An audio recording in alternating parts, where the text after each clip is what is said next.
नमस्कार, मैं हूं प्रदीप सालवी और आप देख रहे हैं जीएसएस न्यूज। इस वक्त हम गाजियाबाद में मौजूद हैं।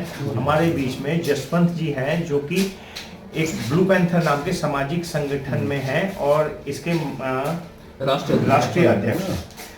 तो सर, स्वागत है आपका हमारे चैनल में। बेसिकली आपसे हमारा बात करने का मेन उद्देश्य ये है ताकि हमारे व्यूअर्स और जनता ये जान पाए कि आपका ये जो संगठन है ब्लू पैंथर, क्योंकि ये नाम ही एक ऐसे एनिमल का है जो काफी हिंसक प्रवृत्ति का है, तो इस ब्लू पैंथर का मेन मोटिव और उद्देश्य क्या है और आपने ये संगठन की स्थापना कब करवाई? और भी बहुत से प्रश्न है, पहले आप। ये जो संगठन है ब्लू पैंथर, जो नाम दिया गया है, ये युवाओं के जोश के साथ और जो उनका एक नई ऊर्जा, नई बुद्धि के साथ जो वो काम करते हैं समाज के हर छोटे छोटे बड़े से बड़े आंदोलनों और जो पीड़ा किसी को कोई अत्याचार होता है उसमें सहयोग करते हैं, सब लोगों के साथ खड़े होते हैं, उन लोगों के लिए ये अलग से एक संगठन बनाया युवाओं के लिए, ब्लू पैंथर। तो इसमें सभी तबके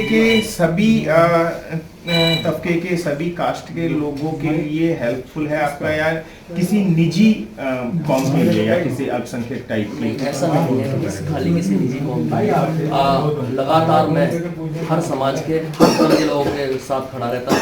अगर कोई किसी परेशानी में है या किसी आपदा में, किसी में, सबको मैं सहयोग करता हूँ। और मेरे संगठन में भी ऐसा नहीं है कि किसी एक ही समाज का या एक ही लोगों का है, सबका वेलकम है और सब साथ में काम करना चाहता है। नेशनल लेवल पे काम करता है या स्थानीय लेवल पे काम करता है? नेशनल लेवल पे काम करता है। पूरे भारत के अंदर हमारे सैकड़ों पदाधिकारी हैं, सैकड़ों हमारे साथी हैं जो हमारे साथ मिलजुल कर काम करते हैं। और कहीं ना कहीं अगर हम सोशल मीडिया पे नजर डालें आपके नाम के साथ, तो बीएसपी का नाम भी कहीं ना कहीं जुड़ता है, उसके विषय में थोड़ा सा हमारे दर्शकों को बताएंगे। लास्ट टाइम मैं ओखला विधानसभा प्रभारी रहा हूँ बीएसपी से, और मैंने हमेशा कोशिश भी की थी दिल्ली में 2 बार कि मैं इलेक्शन लड़ूंगा, बट लेकिन किन्हीं कारणों से मेरा टिकट काट दिया गया था।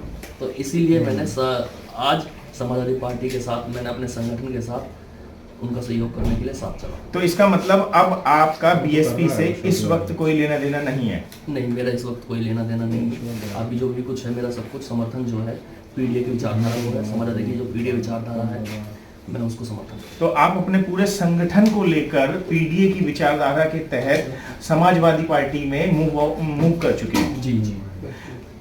और जैसे कि ओखला विधानसभा में जैसा आप प्रभारी रहे हैं और ओखला में काफी पकड़ भी आपकी अच्छी रहेगी, ओखला से कुछ ऐसे मामले भी सामने आए हैं जो अल्पसंख्यकों को या फिर अनुसूचित लोगों को प्रताड़ित करने की पिछले लास्ट 5 ईयर की अगर हम देखें, तो उनमें कहीं ना कहीं क्या आपने कितना योगदान किया? क्या हर बार आप वहाँ पहुँच पाए या किसी न किसी गतिविधियों से? उसके बारे में थोड़ा सा। एक्चुअली मैं राष्ट्रीय लेवल पर काम करता हूँ, काफ़ी बार मैं दिल्ली से बाहर भी रहता हूँ, ज़्यादातर तो मैं दिल्ली से बाहर ही रहता हूँ, क्योंकि काफ़ी सारी चीज़ें होती हैं, काफ़ी सारी परेशानियाँ होती हैं, लोगों के साथ तो जाना पड़ता है। मैं एक टाइम एक जगह मौजूद रह सकता हूँ, और काफ़ी ऐसी चीज़ें हुई हैं ओखला विधानसभा के अंदर जहाँ पर मैं खड़ा रहा हूँ। एक ही मूर्ति है पूरे ओखला विधानसभा के अंदर, जो ओखला विधानसभा में सल्टे बाग के अंदर ही है, मधुमक्खी खादर में। तो वो जब तोड़ दी गई थी तब भी मैं रात को 1:30 बजे के करीब वहाँ पहुँचा था। और जो समाज के लोगों के साथ कुछ होता है तो भी मैं पहुँचता हूँ। और सीए एनआरसी का जब वो चला था साइन बाग में, तब भी हमने उन लोगों का समर्थन किया था, उन लोगों का साथ दिया था, साथ कंधे से कंधे मिलाकर। और जैसा कि ओखला की बात करें तो ओखला से ही नजदीक में पड़ता है तुगलकाबाद के नजदीक में ही गुरु रविदास मंदिर का एक बहुत बड़ा मुद्दा चला था बीच में, जिसमें कि गुरु रविदास मंदिर तोड़ दिया गया था। तो उसमें क्या कहना है आपका? जब गुरु रविदास मंदिर को तोड़ दिया गया था, जब उसका मुद्दा उठाया था, हम लोगों ने सब मिलकर उठाया था, जिसमें कि हमारे साथ बड़े भाई हमारे डॉक्टर राहुल भारती जी भी थे और तमाम साथी हमारे साथ लोग थे।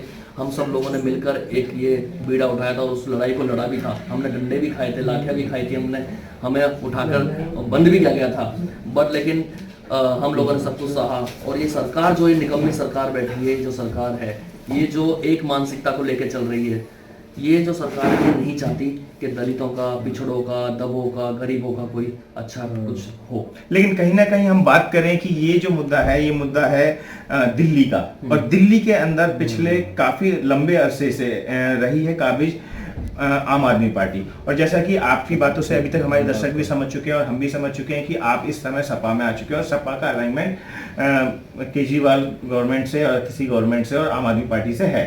तो इस वक्त क्या आप उस मंदिर को लेकर जो रविदास मंदिर तोड़ा गया है, क्योंकि अभी लास्ट टाइम मैं गया हूं तो वहां पे मैंने देखा है कि बिल्कुल वाकई में उसकी जो नींव है वो तक उखाड़ दी गई है, तो उसको लेकर आपको अब तक कोई कामयाबी नहीं मिली? क्योंकि उस टाइम पे मान के चलो कि जो केंद्र शासित जो केंद्र है, केंद्र के लोग हावी पड़े होंगे, लेकिन अब तो सरकार इनकी है। सरकार अभी इनकी है और बट लेकिन जो केंद्र सरकार है ये उसके अंतर्गत आता है। और उन लोगों ने जो वहाँ के सांसद थे, पूर्व सांसद रमेश बिधूड़ी, उन्होंने मिलकर के साजिश कर करके ये इस काम को अंजाम दिया था। रविदास जी के मंदिर को तोड़ा गया था।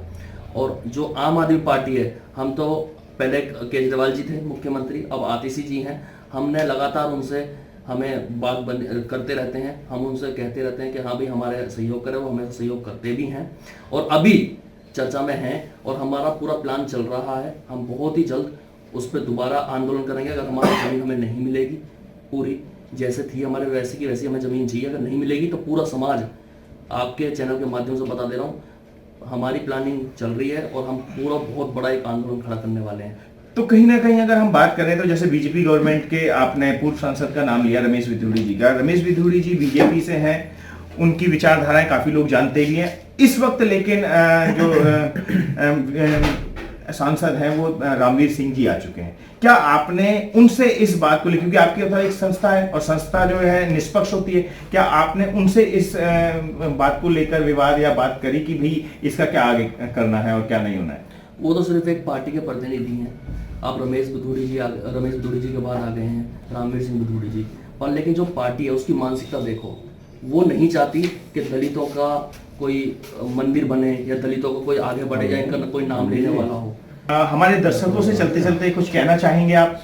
मैं सिर्फ यही कहूँगा कि दिल्ली के जितने भी युवा मेरे साथी हैं जो एक्चुअल में चाहते हैं एक साथ रहना, एक दूसरे की हेल्प करना, एक दूसरे की मुसीबत में साथ खड़े होना और कुछ करना अपने लिए भी, समाज के लिए भी और देश के लिए भी, तो सब लोग अच्छी राह पर चलें और एक दूसरे का सहयोग करें और अपने युवा साथियों का साथ दें हमेशा। जय हिंद।